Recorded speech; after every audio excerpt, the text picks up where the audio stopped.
جبکہ یہ کہ اللہ کے نبی کی پوری زندگی ہمارے سامنے ہے کہ اللہ کے نبی کو تکلیف بدر میں کیا آئی اور احد میں تکلیف کیا تھی کہ جو ہیں وہ سر مبارک میں چوٹیں لگیں اور دانت جو ہے وہ ٹوٹ گئے اور اتنی بڑی تکلیف، خون بہ رہا تھا، اس طرح اور بھی بہت ساری تکلیف اللہ کے نبی کو آئیں۔ تو آدمی بیان تو کرتا ہے، سنتا بھی ہے، سنا تو لیتا ہے، لیکن رونا بھی نہیں آتا، تو پھر کیسے کہا جائے کہ ہم مومن ہیں؟ حالانکہ حدیث کی تقاضا تو یہ ہے کہ مانا سب سے محبت نبی کے ساتھ جو محبت ہے وہ سب کی محبت سے کیا ہو، زیادہ ہو۔ اس کا جواب عموماً یہ دیا جاتا ہے کہ محبت اصل میں دو قسم کی ہے، ایک محبت طبعی اور ایک محبت عقلیہ۔ محبت طبعی اس کو کہتے ہیں کہ وہ طبیعت کی تقاضا ہے، جس پر انسان کو اللہ نے پیدا فرمایا، اللہ نے جس حال پہ انسان کو پیدا فرمایا ہے تو یہ انسان کی طبیعت ہے، اس کے کچھ تقاضے بھی رکھے ہیں۔ تو مانا اولاد سے، والدین سے محبت یہ طبعی تقاضا ہے، طبیعت چاہتی ہے کہ اس طرح ہو۔ جیسے دیکھیں طبعی تقاضا، وقت پہ آدمی کھانے کو کی طلب ہو جاتی ہے، تو کس نے آپ کو مجبور کیا کہ آپ جو ہیں وہ دسترخوان پہ جائیں اور جا کر کے کھانا کھائیں؟ طبیعت نے آپ کو مجبور کیا۔ یہ طبعی تقاضا ہے کہ بھی دسترخوان بچھایا جائے اور ہم کھانا کھائیں۔ پھر طبعی تقاضا ہے کہ قضا حاجت کریں، طبعی تقاضا یہ ہے کہ بیوی کے پاس جائیں۔ یہ سارے طبعیات ہیں۔ یہ طبعی تقاضا ہے کہ اپنے بچوں سے پیار کریں، اپنی جو بیوی سے پیار محبت کریں، یہ سارے طبعیات ہیں۔ تو اولاد یا والدین سے یا اولاد سے محبت طبعی ہے، اور اللہ کے نبی سے جو محبت کیا ہے، عقلی ہے۔ محبت عقلی معنی عقل کا بھی یہ فیصلہ ہے کہ یہ سب سے زیادہ محبوب ہونا چاہیے۔ کیوں؟ کہ ہر چیز دنیا کی وہ دنیاوی فائدہ دے سکتی ہے، اور اللہ کے نبی ایک ایسی ہستی اور ایسی شخصیت ہیں جن کی اتباع میں دونوں جہان کامیاب ہیں، کہ دنیا میں بھی اس کا انسان کا فائدہ ہوتا ہے، آخرت میں فائدہ ہوتا ہے۔ تو جس کی اتباع اور جس سے نقش قدم پہ چلنے سے اور جس کی رہنمائی سے دونوں جہان کامیاب ہو جائیں تو انسان کے لیے وہ زیادہ نافع ہے۔ جب زیادہ نافع ہے تو عقل کا فیصلہ بھی یہ ہے کہ مانا ان کے ساتھ محبت زیادہ ہونی چاہیے۔ تو بہرحال یہ محبت طبعی ہے، وہ محبت عقلی ہے۔ باقی یہ بات رہ گئی کہ نبی سے محبت زیادہ ہو، زیادتی کا پتہ تو نہیں چلتا، بلکہ آدمی یوں سمجھتا ہے کہ اولاد سے زیادہ ہے۔ تو اس کا جواب یہ ہے کہ اس کا پتہ اس وقت چلے گا جب ان دونوں محبتوں کا تقابل ہو جائے، جب دونوں محبتوں کا ٹکرا ہوگا، پھر پتہ چلے گا کہ محبت عقلیہ جو نبی کے ساتھ ہے وہ یعنی محبت زیادہ ہے، یا والدین اور اولاد کے ساتھ جو محبت ہے وہ زیادہ ہے۔ مثال کے طور پہ اگر کوئی آدمی، آپ کا بچہ ہے، اگر پاؤں اٹھا کر کے بخاری شریف کے اوپر رکھا یا قرآن کریم کے اوپر پاؤں رکھا، آپ اس کو تھپڑ ماریں گے۔ یہ اللہ کے نبی کے اوپر کلام نازل ہوا ہے، یہ نبی کا فرمان ہے، وہ اللہ کی صفت ہے۔ کم وقت، ایسا ویسا، بدمعاش، بے سمجھ، بدتمیز، تجھے پتہ نہیں کہ تو جو ہے قرآن کریم کے اوپر قدم رکھتا ہے۔ یا اس طرح کا کہ اگر کوئی بیٹا اس طرح ہو جائے کہ اللہ کے نبی کو گالی دے، تو آدمی جب کانوں سے سنتا ہے تو برداشت نہیں ہوتا، تھپڑ بھی مارتا ہے، روکے تو ٹھیک ہے ورنہ اور مزید مارتا ہے، اور نہ روکے تو پھر اس کو گولی بھی مار دیتا ہے۔ ایک قصہ آتا ہے ایک صحابی کا، اس کی لونڈی تھی، رات کا وقت تھا، اور پھر یہ حضرت صلی اللہ علیہ وسلم کو کچھ گالیں دے رہی تھی۔ انہوں نے کو سمجھایا، خیال رکھو یہ اللہ کے نبی ہے، ہماری اس کے ساتھ ایمانی محبت ہے، تو میری بہت مجھے پیاری ہے، بہت مجھے محبوب ہے، اللہ نے تجھ سے مجھے اولاد بھی دی ہے۔ جب بعد میں اللہ کے نبی نے پوچھا کیوں مارا اس کو، انہوں نے کہا صحیح، بس یہ بات ہی نہ پوچھو کہ میری جو ان سے محبت تھی، اللہ نے مجھے 2 بیٹے ان سے دیے ہیں کہ موتیوں کے دانے ہیں، اتنے بڑے میری وہ لونڈی ہے جس سے اللہ نے مجھے اولاد بھی دی ہے۔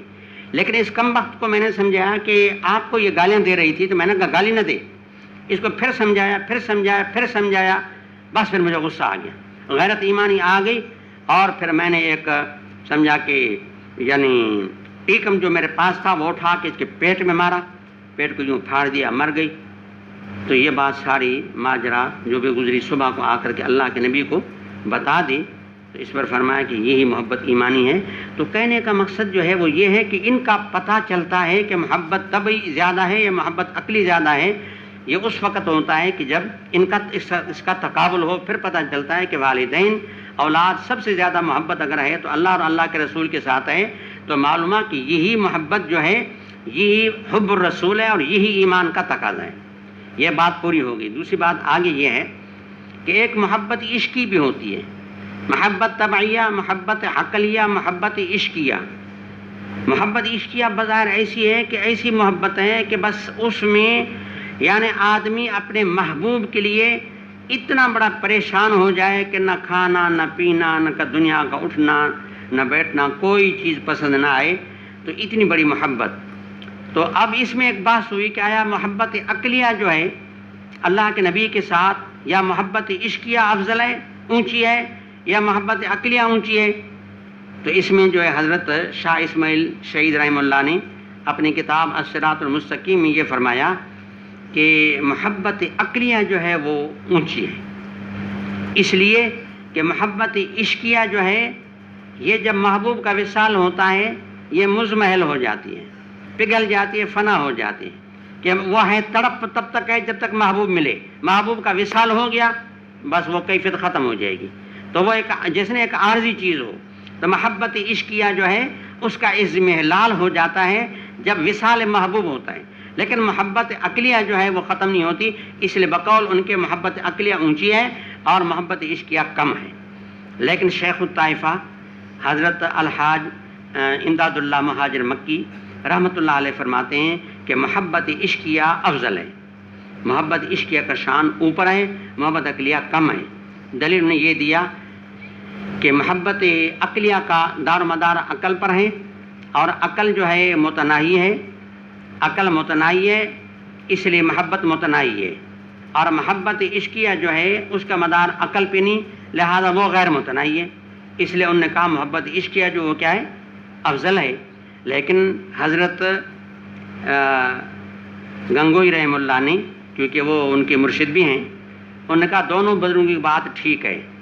انہوں نے کہا محبت عقلیہ اونچی ہے، انہوں نے کہا محبت عشقیہ اونچی ہے. اب تطبیق یوں ہے کہ جب تک آدمی دنیا میں زندہ ہے، ابھی امید یہ ہے کہ میں کچھ وقت زندہ رہوں گا، اب موت کے وقت آثار اب قریب نہیں ہیں، تو اس وقت جب تک آدمی زندہ ہے تو تب تک محبت عقلی زیادہ ہونی چاہیے، کیونکہ محبت عقلی جب ہوگی تو آدمی اعمال زیادہ کرے گا، کیونکہ عقل کا فیصلہ یہ بھی کرو یہ بھی کرو یہ بھی کرو. تو جب تک آدمی کو اب آثار موت سامنے نہ ہو تو پھر یہ کہ محبت عقلی زیادہ ہونی چاہیے.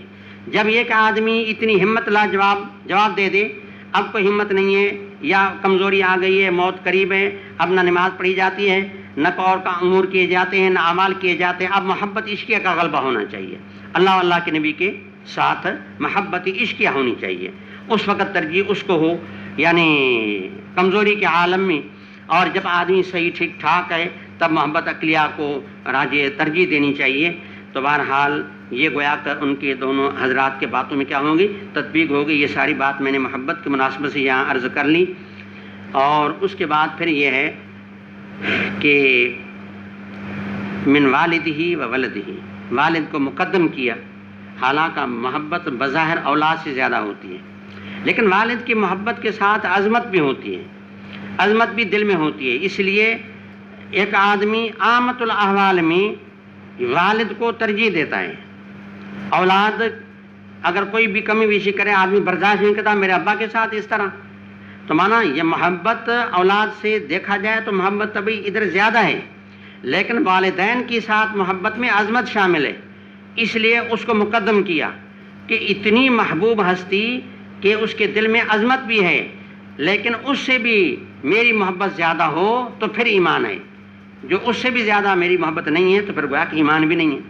اچھا، اس کے بعد آگے حدثنا یعقوب ابن ابراہیم قال حدثنا ابن علیہ، ابن علیہ علیہ کا بیٹا، نام تو بتایا نہیں. اچھا، نسبت امی کی طرف ہے جی. تو کوئی اس کو پسند نہیں کرتا کہ میں اپنی امی کی طرح منسوب ہو جاؤں، بلکہ ہر کو اپنی امی کا نام بھی چھپاتا ہے کہ میری امی کا نام کبھی کسی کو پتہ نہ چلے. ہاں، میں تو کہہ سکتا ہوں کہ میں عبداللطیف کا بیٹا ہوں، لیکن امی کا نام آپ کو نہیں بتاؤں گا. اور ویسے آدمی اس کو معیوب بھی سمجھتے ہیں، اس کی معنی کیونکہ نسب کا تعلق ابا سے ہے، امی سے نہیں ہے، تو پھر کوئی یہ نہیں کہتا کہ آپ نے جو تعارف پوچھے تو کون ہے تو اپنی امی کا نام لے لے کہ میں فلاں کا بیٹا ہوں، کہتا تم پھر کیا ملا حلالی نہیں ہے کیا؟ تو یہ پسند اپنے لیے کوئی نہیں کرتا. لیکن کوئی آدمی کسی نسبت سے مشہور ہو جاتا ہے تو پھر نہ وہ آر سمجھتا ہے نہ دنیا کو آر دینے کا ارادہ ہوتا ہے. جیسے یہ بیچارہ اپنی امی کی نسبت سے مشہور ہو گیا، ابن اولیہ ابن اولیہ ابن اولیہ، اولیہ اس کی امی تھی، بس اس نسبت سے مشہور ہو گیا. حاشیے میں لکھا یہ نسبت الی امہ و اسمہ اسماعیل بن ابراہیم، تو یہ نام اس کا اپنا اسماعیل ہے اور ابا کا نام ابراہیم ہے، اسماعیل بن ابراہیم بن اولیہ. لیکن وہ یہ نہ سمجھیں کہ ابراہیم اولیہ کا بیٹا ہے، بلکہ ابراہیم شوہر ہے اور اولیہ اس کی بیوی ہے. لیکن یہ زیادہ مشہور اسی ماں کی نسبت کے ساتھ ہے کہ اس کو ہر کوئی ابن اولیہ کہتا ہے، ورنہ اس کا اصل نام اسماعیل ہے، ابا کا نام ابراہیم ہے. تو یہ روایت بیان کرتے ہیں ابن اولیہ عبدالعزیز تابعی سے، عبدالعزیز بن صہیب سے، اور وہ حضرت انس سے عن النبی صلی اللہ علیہ وسلم یہ وہی جو میں نے آپ کو عرض کیا تھا کہ جو آتا ہے تو اس کا مقصد یا تو تحویل ہے یا یہ کہ معنی ایک حائل درمیان میں بمعنی حائل کے کہ وہ ایک درمیان میں حائل آ گیا، سند ابھی دوسری شروع ہو جائے گی، یا یہ کہ معنی اقرأ الحدیث معنی یہ سند یہاں لا کر کے حدیث پڑھو، آگے پھر دوسری سند لا کر کے اسی حدیث کو پھر بعد میں پڑھو. تو بہرحال تحویل، اس کو آپ تحویل بھی پڑھ سکتے ہیں، کسر کے ساتھ بھی پڑھ سکتے ہیں، مد کے ساتھ جب آپ عبارت پڑھیں گے تو تینوں طریقے پڑھنے کے ہیں. تحویل وحدثنا یوں پڑھ سکتے ہیں، وحدثنا وحدثنا، اب دوسری سند شروع ہو جاتی ہے. یعنی امام بخاری کے پہلے استاد اس سند میں یعقوب بن ابراہیم تھے، اب آدم بن ابی ایاس ہیں. اس کے بعد ان کے استاد جو ہیں دوسرے استاد ابن اولیہ ہیں اور یہاں شعبہ ہیں. اس کے بعد پھر جو ہیں یعنی وہ شعبہ قتادہ سے بیان کرتے ہیں اور ابن اولیہ عبدالعزیز سے بیان کرتے ہیں. پھر وہ اس طرح حضرت انس پر آ کر کے پھر ملتے ہیں، معنی نیچے کہیں بھی نہیں ملتی، بالکل لائنیں دونوں الگ ہیں. بات سمجھ آ رہی ہے؟